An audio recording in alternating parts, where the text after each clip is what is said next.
afternoon. I am Dr. Emma Garrison-Alexander, the Vice Dean for Cybersecurity and Information Assurance in the Graduate School at the University of Maryland University College. We are planning to have a very lively Facebook Live discussion this afternoon on artificial intelligence, how it's impacted by bias, and that influence on the executive function of leaders, and what the implications are for cybersecurity. I am joined by my colleagues.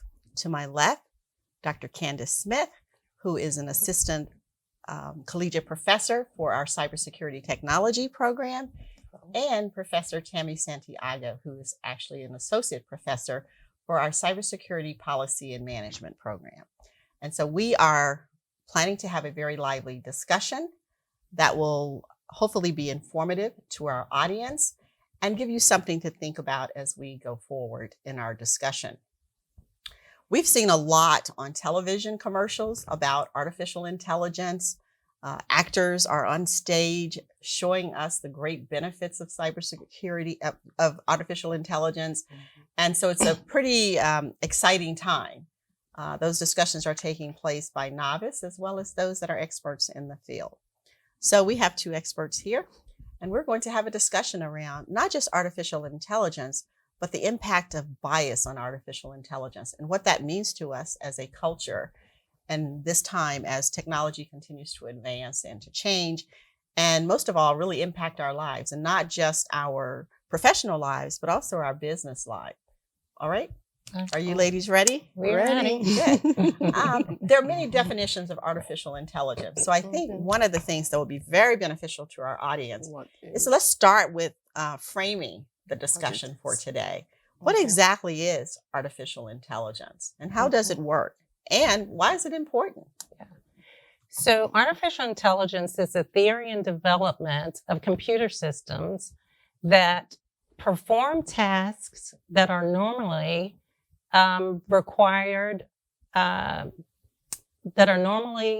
normally require human intelligence. So that is the official definition of artificial intelligence. Yes. So these are intelligence demonstrated by machines, as opposed to the natural intelligence that you would see in a human being. It would be, but it is systems have been taught, or they have learned how to carry out specific tasks without specifically being programmed to do that. So instead, they use data and algorithms to calculate and make decisions. So we see this in speech recognition, language recognition, in Siri and virtual assistants. And so it has come into our lives, some of us not even realizing that it's there already, but we are using it. Absolutely.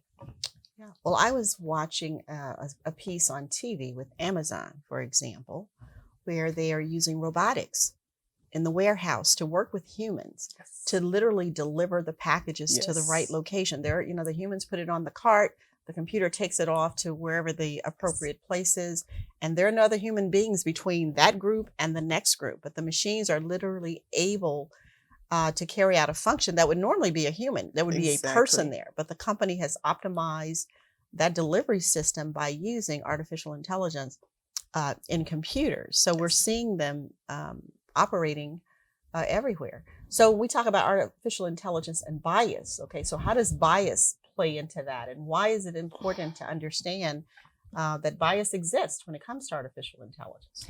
So bias actually is the actual value of the developer that's illustrated in the programming language through the algorithm. And because there's a human touch, and because humans have bias, those biases are unfortunately spread through the development of the algorithm or through training, the training data. So the caution and the care has to be with using those algorithms to make decisions and not having a filter to detect and eradicate bias. You are liable to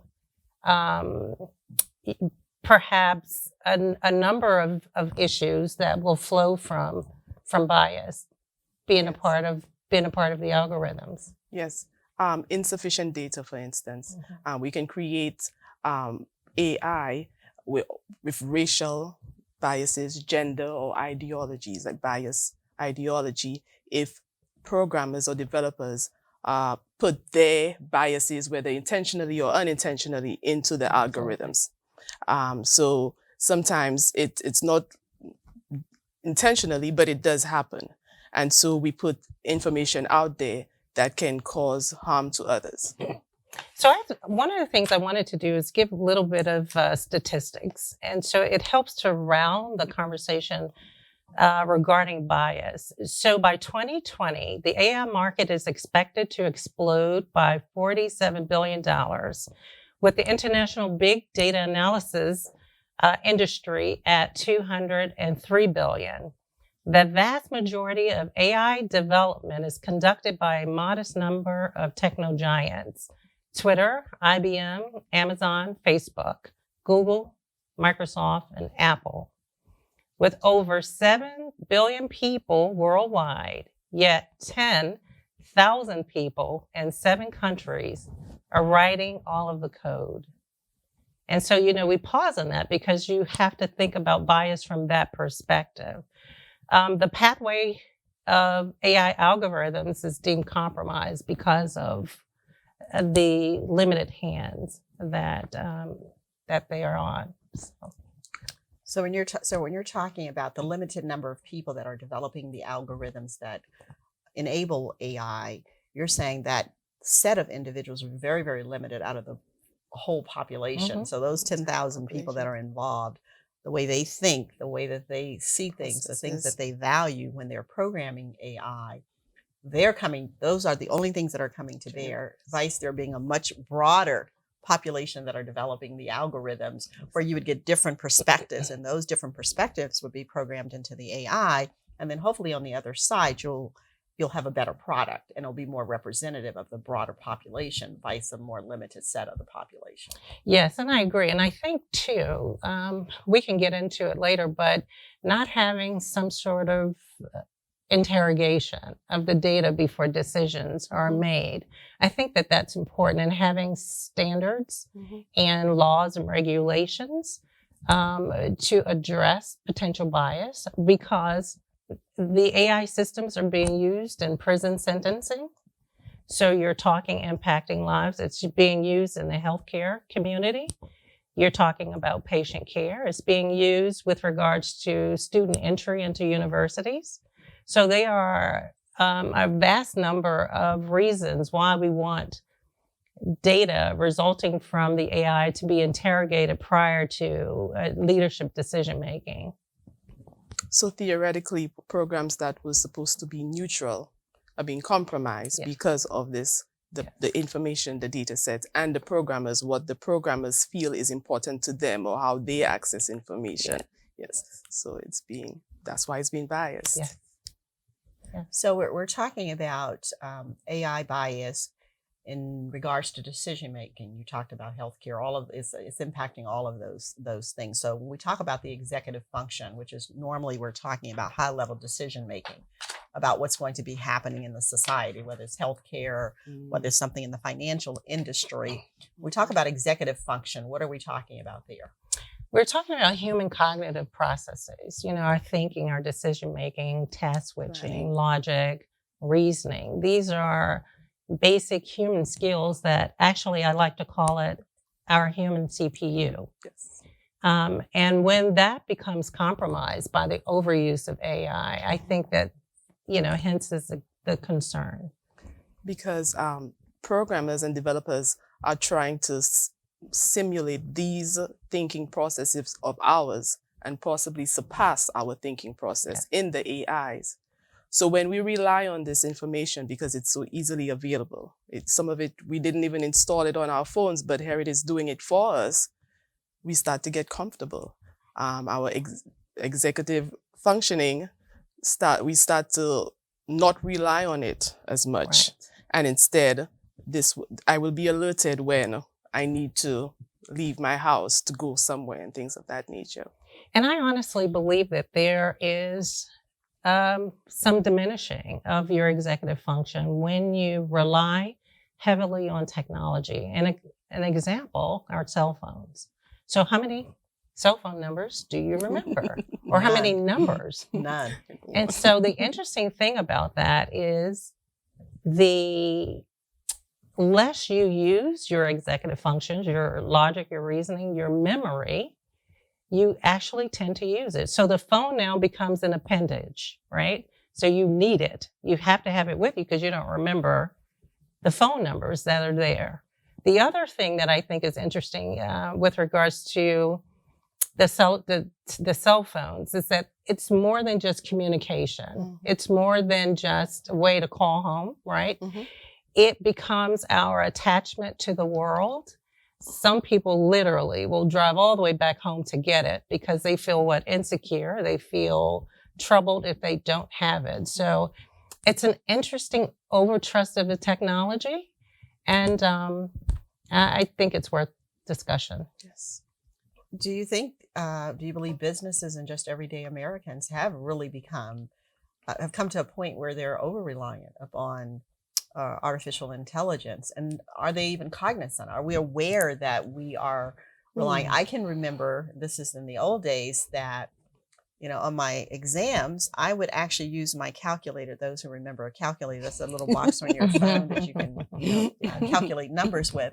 But I can remember being on an exam, and I know what 5 times 2 is, but I still wanted to put it in my calculator, right? Yes. Because you were talking about that over-reliance. Yes. I started to feel like I had to put the numbers in there, even if I knew what the answer was, right? So I was overly dependent upon a device and less trusting of myself than I actually was of the device. So can you talk about how businesses and, because we're talking about people's careers, we're talking about people's abilities to get employment based on some of the decisions that are being made. And we're also talking about the data sets that are being used because AI is operating on a large data set, hopefully.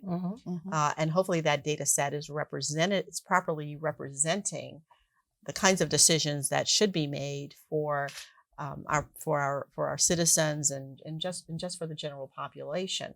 So is there an over-reliance, and is there awareness that there is an over-reliance on it? Because I think as you were talking, Tamie, I was thinking we can be functioning in a certain way and not even be aware of it, right? Because it's become very habitual, right? Because the technology is there, because the capability is available for us to use. So are we even aware of it? I think in most cases, no. For instance, an example, and it's really pretty sad one, there are documented cases where there has been a number of deaths by GPS. Now, as crazy as that sounds, it's actually true. People literally take the left-right turn commands from the GPS without assessing the environment around them. So much so that we've actually had people lose their lives. And so you wonder what happens to us as humans with regards to the level of overtrust, with our ability not to stop, pause, assess, and make decisions outside of the technologies. And why do we believe that technology knows better than we do? It's almost like you want to think or hope that people realize that there is artificial intelligence giving them information, because it's one thing when you search for, say, for instance, black shoes on one site, and all of a sudden you see black shoes following you across social media. Yeah. And then in your email, all of a sudden it's there. So you have to think, well, wait a minute, and this is not even something that I gave permission to be done, but here they've gathered my information and they've, sending it back to me. But what I thought was very interesting was something that happened this last evening at my house, because Dr. Emma mentioned the calculator. So I was reviewing my daughter's math homework, and I called her and I said, please check this over. This is incorrect. And she said, Mommy, what did Siri say? So I'm like I'm telling you to check your homework, but at her age, she's so reliant on Siri will give me, and she's thinking of the calculator, but just speaking to the calculator. So like you were mentioning the calculator. So at that age, it's already been brainwashed that I will use this and it will be part of me. Instead of sitting and counting, like I learned my multiplication tables, now we have a society or a generation growing up that will just, and not even to the point where you're pressing the buttons, you're simply saying, hey, Siri. Yeah. And that's not a pick on Siri, because there are many other devices that you could speak with, but it is just a tell of what's coming. Yeah, and the dependency is a concern, I think, even in business, because of big data, and you had talked about the volume of data that has to be analyzed, there is a dependency to do that. But what happens to the leaders? Mm-hmm. Because now you're going to have leaders being bossed around by smart algorithms, yes. Right? Mm-hmm. And so the algorithms are taking over the hard skills, while the new leadership or the leadership will have to grow into what? Learning to do more soft skills, right? I'm not sure that we are really ready or are preparing for that inevitability. I think we're already there. We have a lot of the large tech companies that literally, MBA, they are managed by algorithms. And I'm not sure that there's an awareness. Uber is one. I think every time people go in and order an Uber driver, they literally think that they're dealing with humans on the other end. Mm-hmm. But that business is being run by an algorithm. And so instead of the tech companies looking for smart leaders, they're literally more interested in powerful algorithms to run the business. And it's now they rely less on a skill set, a technical skill set. And we think if the leaders do not have that technical skill set and they're given biased information from the AI, how do they know to test it or to question it and probably refute it or think twice with the information that is being given to them? So here we're talking, so we're getting at here with the whole bias. There is an assumption, just like your daughter with Siri, in our house, Alexis, we have Alexa and Siri. There's an assumption that the answer that you get is correct, right? And it's unlikely if Siri comes back and says 5 + 5 is 12. Exactly. It's very unlikely that would be questioned, because there's also this assumption that whatever you get back is actually correct. And so if you have leaders or individuals making decisions based on the information, they're also assuming that the information is correct. So so how do you test it? How do you validate? How do you ensure that there is some process that goes along with the decision making that will help you ask the question, is the answer that I received correct? Because I think because of that preconditioning and the conditioning we talked about, there is an assumption that if Alexa tells me certain things, that it is correct. Or if any type of AI capability, decision support systems, and which have been around a long time, but now with the maturity and the power of computers and the large data sets, AI can do much more than it could do in the past. So we try to remind people AI didn't show up yesterday. It's actually been around for quite a while. But the maturity of the capability and the technology is what's advanced so much over the last 3 to 5 years. Yeah. Well, and the fact that AI has the ability to rewrite its own code. That's dangerous. Outside of the control of the developer. So not only does it rewrite its own code, it comes up with its own rule, its own law, its own truth. And it operates based on that logic developed from the recreated code. So it appears that man is basically creating technology beyond his own control. Not sure that that's good, but doesn't seem good to me. I think that there is a concern for where we're going to be as a society as this continues. I do believe that we actually encounter AI more than we recognize. And so I think that the valuing of our cognitive process, our executive function, as a competitive advantage has to be stressed, even amongst our, our peers and with our children. Because when you start to value your executive function and you keep that in the forefront, I think you'll think differently about how you use the technology versus the technology using us, right? Excellent discussion. So as we're looking at AI, we're looking at the data sets, we're looking at the origin of the information, the integrity of the data that's actually being used. What are the cyber implications when it comes to artificial intelligence? What are some of the concerns we should have? So we're using AI for anomaly detection and for monitoring and to possibly resolve issues on our systems and our networks.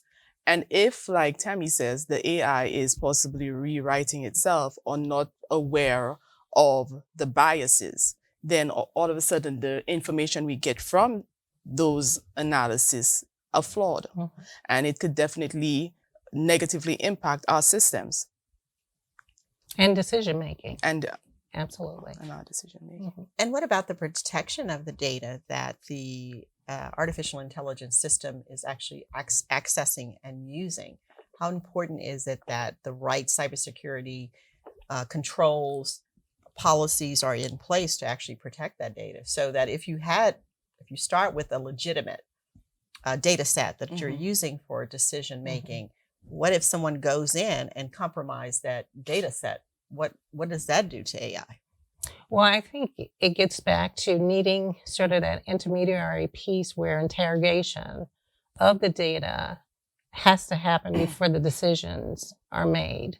And I know that there are a number of companies that have started with the development of tools, but I don't believe it's mandated. I don't believe that there's a NIST standard or laws, from the White House and abroad concerning the interrogation of information that flows through AI systems prior to its use. And so that would stand a reason for cyber detection and monitoring as well as other simple applications of AI. So who's responsible for ensuring that we take a technology that has great value, great promise for our society, and ensure that the legal ramifications are looked at, that the policies are being addressed, that as AI becomes mainstream in our society, how do we ensure that all of the supporting structures are there to ensure that there's a way to test, to validate, to integrate? Who has that responsibility? So we hope that nothing goes wrong before CIOs realize that there needs to be a standard for AI, and that we shouldn't let programmers and developers have their own influence on what is the algorithms. And like as Tamie mentioned, the NIST regulations would be an excellent start to make sure that we are addressing everything that we need to address, to make sure that the information is not biased. Are our leaders aware of the concerns that are surrounding AI? I think everybody's becoming aware of the capability and more cognizant of the fact that it's changing our lives, but are they aware of those potential negative impacts that could come along with the technology? And are they being addressed? And if not, who's going to sound that alarm? Is it the CIOs or chief information officers or the chief information security officers? Will it be someone from the policy side of the house that starts to look at this, or legal, perhaps because of lawsuits or when things do go wrong, it gets center attention. Like we've always said in cyber, often something negative has to happen to get attention. Is that what will happen with AI, or are there enough people becoming aware of the need for policies and laws and regulations with regards to AI? I believe you're right, Emma. I believe that there is an awareness, but I also believe that that's coupled with being overwhelmed by big data. And so when, leaders have to deal with the analytics and they have to keep the business going and they have to make money, there is a bit of a surrender to the AI that it's spoken and unspoken, but it's known. From a national perspective, I would definitely say there's a role for the White House to put out some sort of national policy and guidelines. Why? Because there's a national security implication to all of this, right? The way that information is being collected is also a big concern. My grandson actually received several robots for Christmas. And I was looking at the robots and the fact that they not only communicate, but they're taking in data. And I was told by this guy in the field that the data that these toy robots gather are sent into the AI mind cloud. And they're being used by, larger robots like Han and Sophia, for instance. So if you think about the collection of information from the sensors that we're all, are basically surrounded by, sensors and our thermostats at home, the refrigerators, all of those devices are collecting information, and that information is going somewhere, and it's being used by someone, or something. So that's sort of the environment that we are growing up into, which is quite different than what we are accustomed to. I think oftentimes our technology professional, we wait for the next version of a software or a product, and we think that this new version will take care of all it's a panacea almost, that it will take care of all the ills that is out there that we know about. And we give ourselves the right to be at peace, give ourselves peace of mind, and just hope that the technology will take care of it. So maybe we know that, new types of attacks come out, but we hope that something is being done about it. Not necessarily not us questioning the data, not us fixing the bias within the algorithms, but just hoping. I think that's so often everyone's looking at everyone else. Hoping that they are addressing some of the issues, because there are huge cybersecurity ramifications here. Absolutely. Even if you have the best start with the best data set, there are lots of things that could be compromised that then would have downstream effects as well. Tamie, for people who may not be as familiar with what's happening in AI, you mentioned Sophia and Hans. There are two robots that we're familiar with. Talk a little bit about them. I was at a conference about a year ago. Actually, it was the RSA conference, and there was a professor there from a very well-known school, and he had no clue how advanced AI was. He was having this conversation about what I would call my father's AI, and he was so out of the mainstream with regards to AI, and I was like, wow. There are people who remember yesterday's AI, and they're not familiar with the advances that have been made because of big data and because of the increased computing power that you have with computers, and also the large data stores that we now have, which have really enabled AI to advance to the point that we're at now, and also the affordability around capabilities and services and things of that nature. So talk just so that our audience will get a sense of just how advanced AI is. Would you talk a little bit about Sophia and Han? Sure. Sophia and Han, I believe, are considered humanoids. They are AI robots. Their brain trust is the AI cloud storage. So everything you put out on the web and all your pictures and all of your information, they use that information as their brain trust. It was interesting watching a YouTube video, and you can find their videos out on YouTube. It was interesting watching them last night, and they were debating each other. Han is the male and Sophia is the female. Sophia, she said during the debate last night that her desire is to get to know humans, to be more like humans, to respond like humans, to have facial expressions like humans. I just found it to be interesting. Han was quite the opposite. He was talking about taking over humans, and that the fact that he felt that humanoids were greater than humans. So it's an interesting watch. You really do have to go see it. We are so far advanced, I think, than most understand with this technology. And again, I see that there are great promises, but there are also reasons to be concerned. Thank you. These humanoids are actually on a stage. The person that actually created them, the human, the real human, is kind of moderating the debate. Mm-hmm.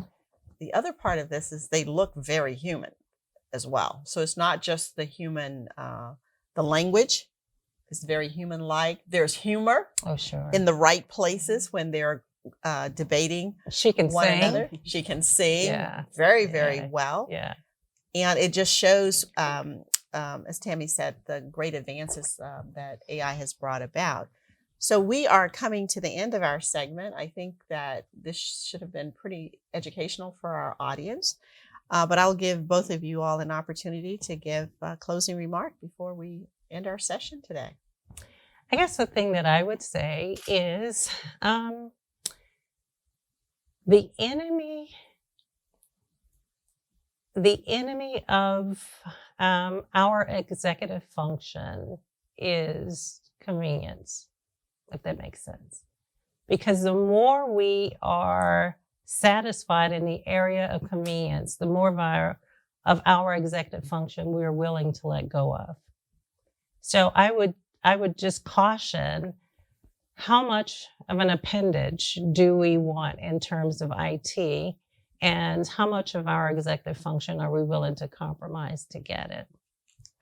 I feel oftentimes we tell ourselves, by using these appendages, I will borrow your word, the technology, we are freeing up our mind to be able to take or use it in other areas, to take up different projects, but our mind has the capacity to grow. We all know that. So it is interesting when you're typing on the computer and using a word processor and you're spelling a word and you don't even realize that you spelled the word wrong because the computer automatically corrects it for you.